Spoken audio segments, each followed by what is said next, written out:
we are. Kendrick Perkins, Brian Windhorst, Zach Lowe. Let's dig into the play-in in the West, because for the next couple of weeks, it is going to be an interesting ride. But if the play-in started right now, the West 7 through 10 seeds, as El just mentioned, the Mavs, the Kings, the Lakers, and the Warriors. So, Perk, out of those, which poses the biggest threat to get out and make a real run here? Well, let me say this. Anthony Edwards is averaging 26, 5, and 5. Yeah.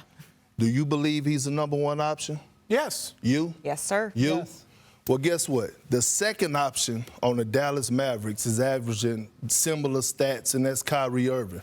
I think this Dallas Maverick team, we know what Luka is going to bring to the table, but the duo of him and Kyrie Irving has been not talked about enough. And so when I think about the support, they're not going to be in the play-in. That was the questions about the play-in.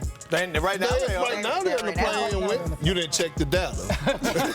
I checked the data. You didn't check the data. I apologize. But seriously though, think about it. Tim Hardaway Jr. has had his moments, but the fact that Kyrie has been available and bought in speaks volumes of his relationship with Jason Kidd. We are facing a play-in because Phoenix's schedule down the stretch is a nightmare squared. Even if Phoenix plays great, it's going to be very hard for them to avoid the play-in. The Warriors and Lakers are in 9th and 10th place by 3 games. Yep. We are facing a reality where Durant, Curry, and LeBron could all be in single elimination play-in games. And if you want to get through that, you're going to have to win that little mini tournament just to get into the actual playoff series. Yeah. I have no idea who would win that. You could play that 6 different times and get 6 different results. So I think anybody who wins that gauntlet is dangerous, especially against a team in Minnesota or Oklahoma City who are young and inexperienced.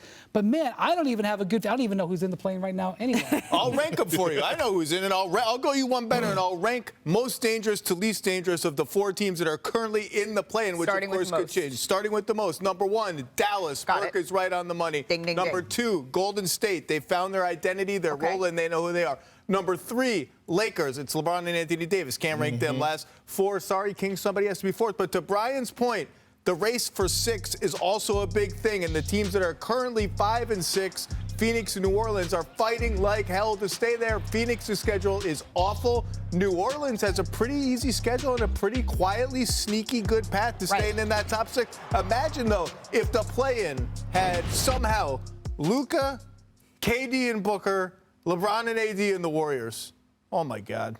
That would be insane. I know Boston's in first. Yes, that is very important to know. And guess who else knows that? Luka Doncic and the Dallas Mavericks. They very much have their eye on how Boston has been playing. But to your point about the Phoenix Suns, in their last 10 games, they need to face Denver. They need to face the Pelicans. They need to face the Timberwolves. They need to face the Pelicans again. The Clippers twice. The Kings again. The Timberwolves once again. But they need that. You know, my grandpa used to say, iron sharpens iron, right? They need that going into the play-in or the postseason. They need to find themselves, their identity. They done won 2 straight. They've been playing some great basketball. KD is talking about leadership. Yep. So hopefully he continues to have leadership. Iron sharpens iron, but at that point, the Suns still need to be made of iron. Wanna try to boast at what I look like. Keep them going, try to wear, I pull up long range. Jimmy with the heat, I'm on fire. It's NBA over here,